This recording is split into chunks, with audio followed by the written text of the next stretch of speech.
السلام علیکم M S news کی ناظرین، السلام علیکم۔ امید ہے آپ لوگ سب خیریت سے ہوں گے۔ آج کا ہمارا مین ٹاپک انتہائی اہم ہے۔ آج کا ہمارا مین ٹاپک ہے کہ پی ٹی آئی کے وکیلوں کی نااہلی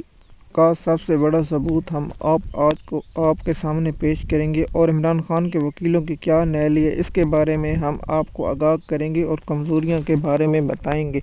جیسے کہ آپ جانتے ہیں، پشاور ہائی کورٹ نے پی ٹی آئی کو مخصوص نشستوں پر سٹے دے رکھا تھا، اور اس کے بعد سنگل بینچ اور پھر اس کے بعد 5 رکنی بینچ تشکیل دیا گیا، اور اس 5 رکنی بینچ نے بھی پی ٹی آئی کے وکیلوں کی درخواست قبول کرتے ہوئے 13 مارچ کو نوٹس جاری کر رکھے تھے۔ لیکن 13 مارچ جب ہوئی تو پی ٹی آئی کے وکیل عدالت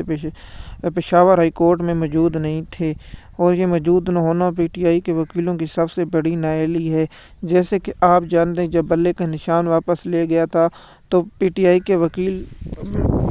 پیش نہ ہوئے۔ جج صاحب نے 1 دفعہ سماعت ملتوی کی، پھر انتظار کیا، پھر جب سماعت شروع ہوئی پھر نہ آئے، پھر ملتوی کی، 4 دفعہ ملتوی کرنے کے بعد پی ٹی آئی کے وکیل تشریف لے آئے۔ میں حیران ہوں، انتہائی اہم مخصوص نشستوں پر اس سے پی ڈی ایم کو ڈبل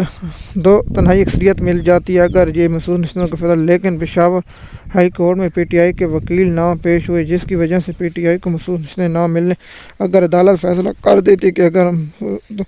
پی ٹی آئی کے پاس سپریم کورٹ میں جانا، اور سپریم کورٹ میں جسٹس قاضی فاضل عیسیٰ بیٹھے ہیں، پی ٹی آئی اپنے چانس خود گنواتی ہے، پھر میڈیا پر آنا ہو تو میڈیا پر ٹاکنگ شو شروع کر دیتی ہے، لیکن عدالتوں میں دلائل دینے کے لیے نہیں پہنچتی۔ میں حیران ہوں، بیرسٹر ایک نہیں تھے تو پھر بیرسٹر بابر اعوان کو تو لازمی جانا چاہیے تھا، لیکن نہیں گیا، کیونکہ یہ صرف میڈیا پر ٹاکنگ کرتے ہیں اور پاکستان تحریک انصاف سے نہیں کرتے۔ پہلے میں نے آپ کو بتایا تھا کہ جیسے توشہ خانہ کیسوں میں ہوا، ویسے بھی پی ٹی آئی کے وکیلوں کی نااہلی کی وجہ سے، اور سیفر کیس میں عمران خان کے وکیلوں کی موجودگی نہ ہونا، جسمانی ریمانڈ اور اس کے عمران خان کی گرفتاری، عمران خان اور عدالت کے سامنے پیش نہ ہو، متبع علم نہ ہو، اس لیے پی ٹی آئی نے وکیلوں نے کچھ نہ کیا، اور عمران خان کے ان کیسوں میں بھی سزا ہو گئی، اور عمران خان کے کیسوں کی اسلام آباد ہائی کورٹ میں اور سپریم کورٹ میں نہ چیلنج کرنے کی وجہ سے عمران خان کو بہت سا نقصان ہو رہا ہے۔